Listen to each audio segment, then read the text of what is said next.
Hello বন্ধুরা, আবারও আমার একটা নতুন ব্লগে তোমাদের সবাইকে স্বাগত। জামাই ষষ্ঠীর দিন সকালবেলা উঠে তো পড়েছি, অনেকক্ষণ রান্নাও শুরু করে দিয়েছি, বাট ভিডিও নিতে একদমই ভুলে গেছি। তো এখন যতটুকু বাকি আছে দেখো, এখানে মাটন জলে ডোবানো আছে, এখানে 5 রকম ভাজার কিছুটা ভাজা হয়েছে, কিছুটা বাকি আছে, এখানে ডাল হবে মাছের মাথা দিয়ে, সেটা হচ্ছে, আর এখানে ইলিশ মাছগুলো রেডি করা আছে। তো এইগুলো এখনও বাকি। তো তার মাঝখানে আমি স্নান করে গোপুসোনাকে তুলে ওকে খাইয়ে দিলাম। তারপরে গেলাম ষষ্ঠীর জোগাড় করতে। রিমোর বাবা এসে তাড়া দিচ্ছে যে এক্ষুনি আমি বেরিয়ে যাব, তাড়াতাড়ি ফোঁটাটা দিয়ে দাও। তাছাড়া ওকে ফোঁটা দিয়ে আমার মা খাবে। হ্যাঁ, অনেকে আছে জানি ষষ্ঠীর দিনে উপোস থাকে, বাট আমার মার যেহেতু শরীর প্রচণ্ড খারাপ, তো মাকে আমরা উপোস থাকতে দিই না। তো মাকে বলেছিলাম যে ফোঁটা দিয়ে তুমি খাবে, এবং ভাত টাত সবই মাকে খাওয়াই। অনেকে ষষ্ঠী করে যার জন্য ওই দিনটা ভাত খায় না, বাট আমরা আমার মাকে করতে দিই না। তো মা যার জন্য সবই খাবে। তো যাই হোক, আমি এখানে সব সাজিয়ে গুজিয়ে দিলাম। দেখো আমার রিমোতো পাতুরি, কালকের থেকে পাতুরির সব কিছু প্রায় ওই করেছে, লাস্ট ফিনিশিংটাও ওই দিচ্ছে। দেখো পুরো রেডি। হ্যাঁ, তোমরা তো আগের ব্লগগুলোতে দেখেইছো, রিমো পুরো পাতুরিটা রেডি করেছে। আর এখানে ওকে বলেছি যেহেতু এটা টাইম লাগবে, আমি ততক্ষণ গ্যাসে সব অন্যগুলো করছি, আর তুই এখানে বসে বসে পাতুরিগুলো রেডি কর। আর রিমোর এই কাজটা আমার মা আর আমার শাশুড়ি মা দুজনে খুব অবাক হয়ে তাকিয়েছিল যে ও কী করে এত সুন্দর করতে পারছে।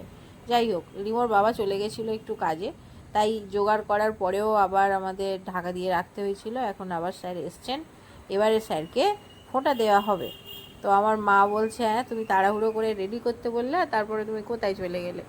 তো কাজে বেরিয়ে গেছিলো। যাই হোক, সেখান থেকে চলে এসছে, আর এবারে দেখো ফোঁটা দেওয়ার পর্ব শুরু। আর রিমো তো আছে ফটো তোলার জন্য, ভিডিও তোলার জন্য, ওকে বলে রেখেছি। তো এখানে যদিও লুচি তরকারি মিষ্টি সব সাজিয়ে দেওয়া হয়েছে, এটা শুধুমাত্র নিয়ম হিসেবেই দেওয়া হয়েছে, কারণ রিমোর বাবা সেইভাবে কিছুই খাবে না। লুচি তো এমনিই খায় না, আর মিষ্টিও এই সময় খায় না, ওর প্রত্যেকদিন রাত্রে মিষ্টি দরকার। তো যাই হোক, এই সময় বললাম যে সব দিয়েছে যখন একটু অন্তত কিছু খাও। আমার মা বলছে যে না, একটু অন্তত কিছু খেতেই হবে।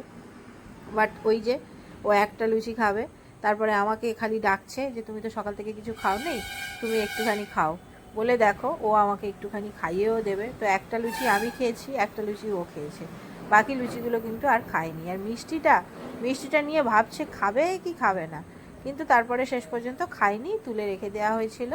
ও রাত্রে খাবে, কারণ ওর রাত্রে করে মিষ্টি লাগে, আর অন্য সময় কোনো সময় ও মিষ্টি খায়। উদ্বোধন হচ্ছে তোর নামে, এত ভালো ভালো কথা আমাদের বলছিস। পাতুরির উদ্বোধন হচ্ছে, দেখি হ্যাঁ কি হয়, দেখি একটা টেস্ট করে দেখা হচ্ছে। নাহলে গন্ডগোল হলেও, যদি একদম মেন সময় কি গন্ডগোল হয়, গন্ডগোল হয়ে যাবে। গন্ডগোলটা কবার বললি? সব কটার মিনিং ছিল, যতবারই বলছি ঘর করে বলো। হয়েছে তো? চামচ নিয়ে আরে হাত দিয়ে দেখো তবে বুঝতে পারবে। এই হয়েছে, এই তো খাও খাও, খেয়ে দেবো। খেয়ে নে।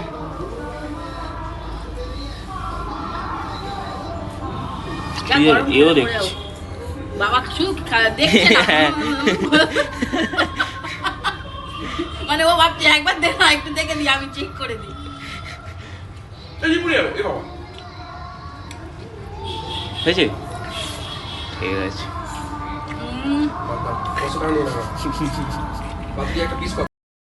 তো অঙ্কনদা দিদিও এসে গেছে, তখন যদিও আমি ওইখানে ছিলাম না, আর আমি একটু নিচে গেছিলাম, আর সেই সময় ওরা এসছিল। আর দিদি মার সঙ্গে দেখা করতে গেছিলো, দিদি আর দাদা দুজনেই মার সঙ্গে দেখা করতে গেছে। আমার মার সত্যিই শরীরটা খুবই খারাপ ছিল, সেই জন্যেই বাধ্য হয়ে মাকে এখানে এনেছিলাম, যাতে একটা দিন আমাদের কাছে এলে মার ভালো লাগবে সেই জন্যে। আর এখানে আমি অঙ্কনদার জন্য সব রেডি করছি। আর কৌশিক কিন্তু এই সময় হঠাৎ করে এসে গেছিলো, আর ওকে বলেছিলাম একটু মাটনটা কষাও, কারণ এটা কষানোটাই সব থেকে বড় কাজ। আমি সব দিয়ে দিয়েছি, তুমি শুধু কষাতে থাকো। তো কৌশিক এখন সেটাই করছে, আর আমি এখানে সব রেডি করে নিয়ে যাচ্ছি। এখানে দেখতে পাচ্ছ আমার শাশুড়ি মাও রেডি, দাদাকে এবারে ফোঁটাটা দেওয়া হবে। এবারে অনেক চেষ্টা করেও আমি কিন্তু শাঁখটা বাজাতে পারিনি, কিছুতেই শাঁখ বাজছে না। তো বাধ্য হয়ে দিদি তখন বলল এখন তো সব কিছুই ডিজিটাল হচ্ছে, তো শাঁখটাও আমি ফোনে বাজিয়ে দিচ্ছি। দেখো দিদি ফোনে শাঁখটা বাজিয়ে দিচ্ছে, মানে ফোনে শাঁখের সাউন্ড দেওয়া আছে, আর এখানে মা দাদাকে আশীর্বাদ করছে। কি করা যাবে বলো, শাঁখ বাজাতে না পারলে আর কিছু করার নেই। যাই হোক, এই দুটো ফোঁটার পর্ব মিটে গেল, মানে এবারে সব কিছু খাওয়া দাওয়ার দিকে আমি যাব। কিন্তু দিদিরা বলল যে এখন খাবে না, ওরা একটু টিফিন করে নিল, তারপরে বলল যে পরে খাবে। বাট রিমোর বাবার তো টাইমে দিতেই হবে, তো ওকে বললাম ঠিক আছে তোমাকে আর আমার বাবাকে একসঙ্গে দিয়ে দিই, পরে দিদিদের দেব। আবার দিদি এখানে কি করেছে দেখো।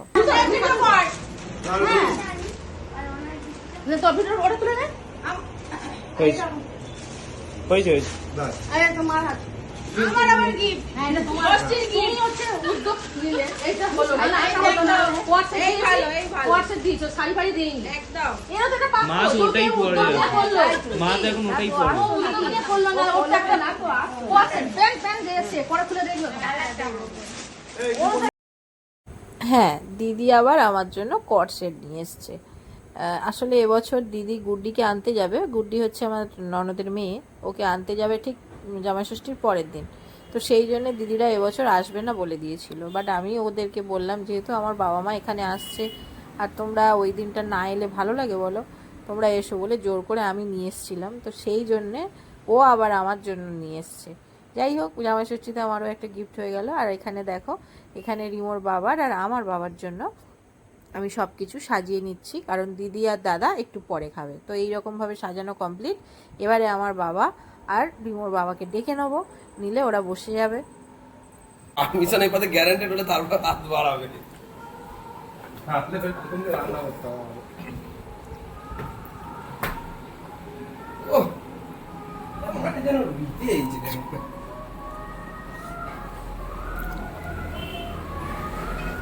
কি স্যার,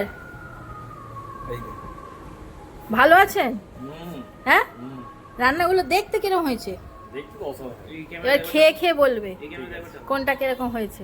ঠিক আছে, নাও শুরু করো। আর এখানে আমার বাবা বসে পড়ো।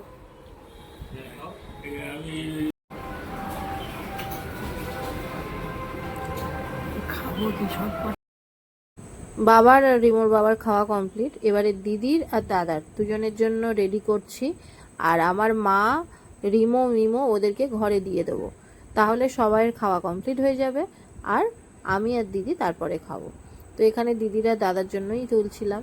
দিদি যদিও খেতে চাইছিল না, বলছিল না সবাই মিলে একসঙ্গে খাবো। বাট কি বলতো, সবাই দেওয়া হয়ে গেলে আমি একটু শান্তিতে বসে খেতে পারবো। তো সেই জন্য দিদিকে বললাম যে না, তুমিও এইরকমভাবেই খেয়ে নাও। এখানেও কিন্তু আমার রিমো আমাকে হেল্প করছিল। সত্যি কথা বলতে পুরো অনুষ্ঠানটা আগের দিন থেকে আর ওই দিন পর্যন্ত কন্টিনিউ রিমো কিন্তু আমাকে হেল্প করে গেছে, সেটা তোমরা দেখেইছো। না, জামাইয়ের সঙ্গে খাওয়া উচিত। বৌমা ষষ্ঠী, আমি তো আমার বৌমাদের বলবো, আমি আমার বৌমাদের বলবো, মেয়েরা কেন সবেতেই বঞ্চিত হয়। আমি আমার ছেলেদের দেবো না, হচ্ছে আমি আমার ছেলেদের যেতে দেবো না, ওদেরকে বলবো এখানে চলে আসো, একসঙ্গে সবাই মিলে। ঠিক ঠিক, এরকমই ভেবে ঠিক তো। আচ্ছা, হাসছে। হ্যাঁ, এখন যুগের সঙ্গে চেঞ্জ হচ্ছে। দিদি জামাই ষষ্ঠী এত কিছু হয়, আমাদের হবে। আমি কই, আমি কি একবার ডাক হবে দেখেনি? জামাই খাচ্ছে কি? ও মা, চলে আসুন একবার। আসবে তো, তোমার মতন করতে পেরেছি। আপনার জামাই যত ঠিক হচ্ছে কিনা দেখে যান। ও ওকে দাও, সামনে দিকে আসুন। তো তোমার মতন করতে পেরেছি কি একবার দেখে নাও।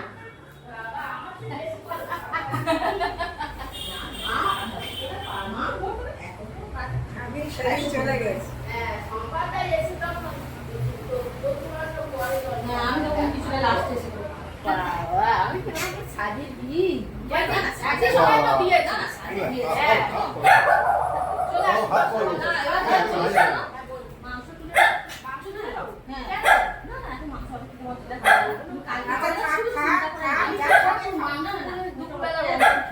এইটা এক পিস না। আচ্ছা, এটা এক পিস না, মাংস তুলে দাও। তোমরা এটা দেখেইছো যে আমি কাউকে খাওয়ালে এরকম সাজিয়ে গুছিয়ে খাওয়াতে একটু বেশি ভালোবাসি। কারণ আমি রান্না করতে খুব ভালোবাসি। মানে আমাকে যদি কেউ সারাদিন রান্না করতে বলে, আমি সারাদিন রান্না করতে পারি। আমি রান্না করতে করতে কোনো দিন বোর হই না, খুব ভালো লাগে। তো যারা খেতে ভালোবাসে তাদের জন্য রান্না করতে সত্যিই খুব ভালো লাগে। অবশেষে এখন বাজে 3:45 আমাকে আর ভাত দেবে না না 3:45 বাজে, সবাই খেয়েছে আর আমার ওপরের এসিটা তো খারাপ হয়েছে, তো আজকের মিস্ত্রিটা আসবে না, সেই জন্য দিদিরা সব চলে গেছে একাডেমিতে এসিতে। আর এখন আমি দুজনে বসেছি 3টের সময় এই সব নিয়ে, এত রান্না করেছি কিন্তু আর ভাল লাগছে না, তাই তো? আর খেতে ভাল লাগে না। ও নিজেদের তো খাওয়া হয়ে গেছে, দিদিরও গুছিয়ে দেব, সেইগুলো ওই জন্য তুলে তুলে ফ্রিজে ঢোকাচ্ছি। মানে এত বড় ফ্রিজ নিয়েও সেই এক অবস্থা দেখো এখনো। আর দিদি যেহেতু সন্ধ্যেবেলা যাবে তাই দিদির টিফিন বক্সগুলো ভেতরে ঢুকিয়ে দিচ্ছি।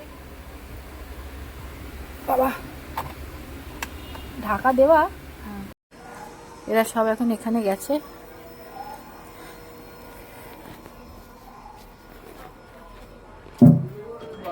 টুকি বৃহস্পতিবার তো তারা সব কই? শনিবার দিনে ঈদ আছে, ভালো হয়েছে তো। আচ্ছা এই দেখো আমার এবছর জামাই ষষ্ঠীর গিফট, ঠিক আছে? আমিও জামাই ষষ্ঠীর গিফট পেয়েছি, দিদি দিয়েছে। এটা খোলো, খোলো না। দিদি আমাকে বলেছে, বলে শাড়ি দিইনি, এইসব দিয়েছি কারণ এইসব তুমি পরো। বাহ খুব সুন্দর, কালারটাও খুব সুন্দর। তুমি আজ পর্যন্ত কোন দিন খারাপ জিনিস দিয়েছো বলো দিন? শাড়ি হোক আর যাই হোক সবসময় ভালোই দিয়েছো। খুব সুন্দর, কালারটা খুব খুব সুন্দর। হ্যাঁ হয়ে যাবে, হয়ে যাবে, হয়ে যাবে। আচ্ছা এবারে এটা হচ্ছে মাকে দিয়েছে, মানে আমার শাশুড়ি মাকে দিয়েছে দিদি এইটা। বাহ শাড়িটা খুব সুন্দর হয়েছে, সুন্দর হয়েছে। এটাই আঁচল, হ্যাঁ ব্লাউজ পিস করে নেব। এটা একটা মনে হয় ব্লাউজ ও পিস আছে। হ্যাঁ এই যে বৌদি স্টুডেন্টের কাছে করতে দিয়েছে, ওর কাছে করব। না আরে এটা কিনেছিলাম বৈশাখ মাসে, ওই সুন্দর লাগছে। পছন্দ যে নিয়ে রেখেছিলাম, দেওয়ার ইচ্ছা ছিল পুজোতে দেবো, তারপরে এই জনশিষ্ট হবে না হবে না জানি, এতে হয়ে গেল। কেনা ছিল আগে। ভালো ভালো হয়েছে, কালারটা খুব সুন্দর। ওর ভেতর ঢুকিয়ে দাও। এইটা না না ওর ছিল না, ওটা পিয়া। ও আচ্ছা নরমের উপর হ্যাঁ নরম আছে। এর ব্লাউজ করে নেব। আচ্ছা আর একটা বিয়ে কোথায় বাড়ি গেল? পুজো টুজো করবে। এই আমার মার শাড়ি এখানটা, এইটাই এটাই।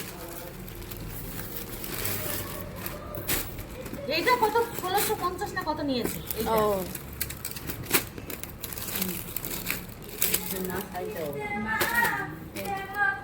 বাহ রংটা কি সুন্দর গো।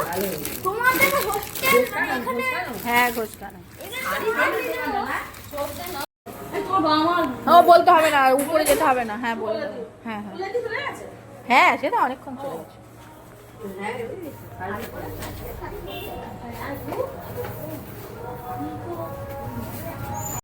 বৌদি আসছি। টাটা। তো দিদিরা চলে গেল আর আমার জামাই ষষ্ঠী 2025 এখানেই শেষ হয়ে গেল। তো অবশ্যই জানাবে তোমাদের আমাদের এই পুরো ব্লগগুলো দেখতে কেমন লাগলো। নেক্সট ব্লগ নিয়ে আবার চলে আসবো, ততক্ষণ সবাই ভালো থেকো, সুস্থ থেকো, টাটা।